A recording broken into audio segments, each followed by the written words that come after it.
بسم اللہ الرحمن الرحیم الحمد للہ وحدہ والصلاة والسلام علی من لا نبی بعدہ اما بعد۔ کنز القرآن کے پیارے ناظرین، السلام علیکم ورحمۃ اللہ وبرکاتہ۔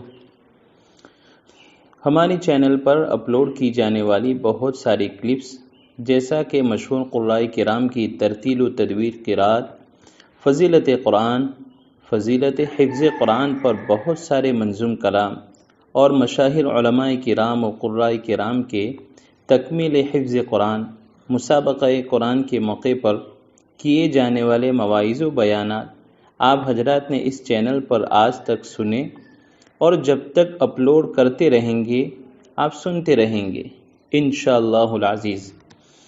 آج ہم کنز القرآن کے ایجنڈے یعنی شعبہ حفظ کے متعلق منظوم کلام، بیانات اور طریقہ کار میں سے طریقہ کار کے ایک جز پر گفتگو کرنے جا رہے ہیں۔ قبل اس کے کہ ہم اس عنوان پر کچھ گفت و شنید کریں، آپ حضرات سے درخواست ہے کہ آپ حضرات ہماری چینل پر پہلی مرتبہ آئے ہیں تو چینل کو سبسکرائب، لائک، کمنٹ اور شیئر کر کے ہر گھر حافظ گھر گھر حافظ بنانے کی مہم میں شریک ہو جائیں۔ پیارے ناظرین، جس عنوان کا شدت سے انتظار تھا وہ عنوان ہے ناظرہ۔ آپ سوچتے ہوں گے ناظرہ؟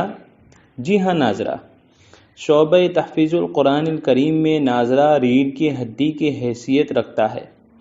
طالب علم سبق حفظ کرنے سے پہلے اگر ناظرہ پڑھنے کا اہتمام کرتا ہے تو علی الصباح بڑے مزے سے سبق سناتا ہے۔ تو آئیے جانتے ہیں کہ ناظرہ کے تحت کن کن باتوں کا جاننا ضروری ہے۔ نمبر 1، یہاں ناظرہ سے کون سا ناظرہ مراد ہے؟ ایک ناظرہ ہوتا ہے مکتب میں، طالب علم مکتب میں پڑھتا ہے، اس وقت طالب علم قرآن پڑھنا سیکھتا ہے، اور یہ دوسرا ناظرہ جس کو طالب علم حفظ قرآن کے وقت سبق یاد کرنے سے پہلے کسی ساتھی یا استاد کو سناتا ہے۔ ناظرہ سے یہ دوسرا ناظرہ مراد ہے، اور ہم اس دوسرے ناظرہ کے متعلق بات کرنے جا رہے ہیں کہ آج سے چند سال قبل بلکہ حفظ کی بعض درسگاہوں میں آج بھی سبق سے پہلے ناظرہ سن لینے کا معمول تھا اور ہے، لیکن دوستو حوادث زمانہ نے طالب علم کے اذہان کو خام کر کے رکھ دیا ہے۔ اب طلبہ جیسے پختگی کے ساتھ سبق پارا اور آموختہ تیار کرنا چاہیے نہیں کرتے ہیں۔ آئے دن لفظی اغلاط، اعرابی اغلاط اور تجوید کی اغلاط تو پوچھو ہی مت، بہت لاتے ہیں۔ بہرحال اس تشویشناک باتوں کو دیکھتے اور سنتے ہی ارباب بصیرت حضرات نے شعبہ تحفیظ القرآن الکریم کی اس مشکل کا حل یہ بتلایا کہ طالب علم حفظ سے پہلے باقاعدہ ناظرہ کورس مکمل کیا ہو یا ناقص چھوڑا ہو، با تجوید کیا ہو یا بلا تجوید کیا ہو، حفظ میں داخلے کے بعد از خود حل کر لیتا ہو یا حل کرنے میں کمزور ہو، بہر صورت ناظرہ حفظ کے استاد ہی پختہ کرائیں گے انشاءاللہ۔ اب سوال ہوگا کہ کیسے کرائیں گے؟ تو سنیے،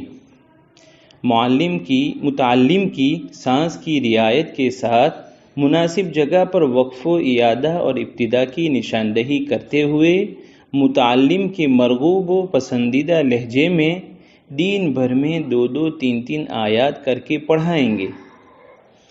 اب پھر ایک سوال دماغ میں گردش کر رہا ہوگا کہ کب پڑھائیں گے؟ اس کا جواب ہے ناظرہ پڑھانے کا وقت عموماً دن بھر کا نظام ختم ہوتے ہی شام کی آخری گھنٹی میں ہے، لیکن 1 گھنٹی میں پوری جماعت کو پڑھانا ناممکن ہے، اس لیے موقع سے دن بھر میں 2-3 آیات کر کے پہلے ان طلباء کو پڑھایا جائے جو وقت پر سبق پارا اور آموختہ سے فارغ ہو جاتے ہوں، اور جو طلباء کمزور ہیں ان کو نظام الاوقات پورا کیے بغیر ناظرہ نہیں پڑھانا چاہیے، ورنہ آموختہ وغیرہ میں عدم پختگی محسوس کرو گے۔ آموختہ سے فارغ ہوتے ہی جتنا ہو سکے اصول کی رعایت کرتے ہوئے پڑھائیں، باقی ماندہ بعد المغرب پورا کروائیں۔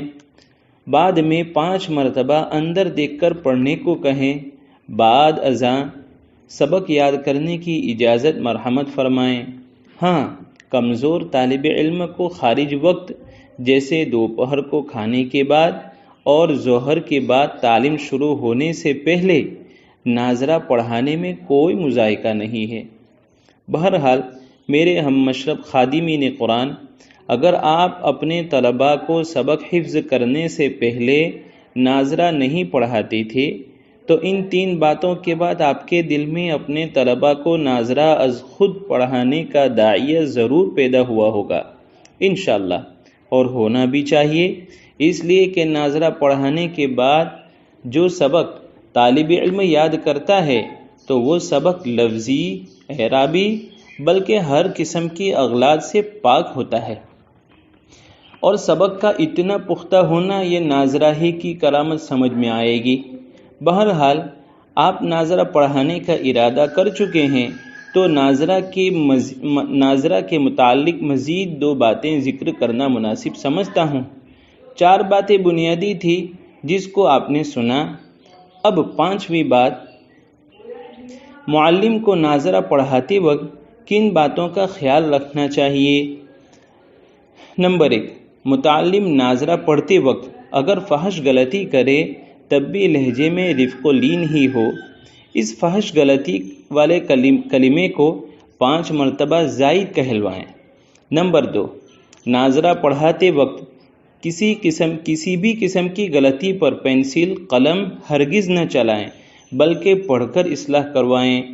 نمبر 3، ناظرہ پڑھاتے وقت کسی قسم کی تنبیہ نہ کی جائے بلکہ سنجیدگی اور یکسوئی سے پڑھائیں۔ نمبر 4، ناظرہ پڑھانے سے پہلے طالب علم کو وقف و اعادہ اور ابتدا کی نشاندہی کر دی جائے تو بہتر ہوگا۔ 6ٹھی بات، ناظرہ کی چند عمومی اغلاط۔ نمبر 1، ناظرہ پڑھانے میں اس بات کا خیال رکھا جائے کہ طلباء زبر، زیر اور پیش، 2 زیر اور 2 پیش والے حرف کو وقفاً ساکن پڑھتے ہیں جو صحیح ہے، لیکن 2 زبر والے حرف کو بھی وقفاً ساکن پڑھ لیتے ہیں۔ ہم خدام قرآن کو چاہیے کہ جب ناظرہ کہلوائیں یا سنیں اور ایسے کلمات پر طالب علم وقف کرے جس کے آخری حرف پر 2 زبر کی تنوین ہو تو ہمیں 2 زبر کی تنوین کو وقفاً الف سے بدلنے کے اصول سے طالب علم کو آگاہ کرنا چاہیے کہ عزیز اس آخری حرف کو وقفاً ساکن نہیں بلکہ الف سے بدل کر پڑھنا ہے۔ نمبر 2، تجوید کا قاعدہ ہے کہ حرف مد کے بعد حمزہ آئے تو مد ہوگا۔ شعبہ تحفیظ کے بعض طلباء حرف مد کے بعد عین کے آنے پر بھی مد کر لیتے ہیں جو غلط ہے، اور قرآن کریم میں حرف مد کے بعد عین کا وقوع کئی جگہ ہوا ہے، مثلا علی عقبیہ بیدہ عقدۃ الا عن موعدۃ آمنوا علیکم وغیرہ۔ نمبر 3، قرآن مجید میں کہیں کہیں حرف مد اور حمزہ کے درمیان علامت وقف ہوتی ہے، ہمارا طالب علم اس پر وقف کرتا ہے، ساتھ ہی ساتھ مد بھی کرتا ہے۔ بوقت ناظرہ بتلایا جائے کہ اس مقام پر وقف کیا جائے تو مد نہ ہوگا، اور وصل کریں گے تو مد منفصل ہوگا، جیسے وَأَحْسِنُوا پر علامت وقف ہے، پھر ان اللہ یحب المحسنین ہے۔ نمبر 4، مزید ایک عمومی غلطی کی طرف توجہ کی ضرورت ہے کہ بعض مبتدی طلباء حمزہ کے بعد عین کے آنے پر عین کو حمزہ سے بدل کر تو کبھی اس کے برعکس پڑھ لیتے ہیں، جیسے اعلیٰ، اعطا۔ بوقت ناظرہ ایسی اغلاط کی اصلاح کر کے ہی ان کو جگہ پر جانے کی اجازت دی جائے۔ 7ویں بات، ناظرہ نہ پڑھانے کے نقصانات۔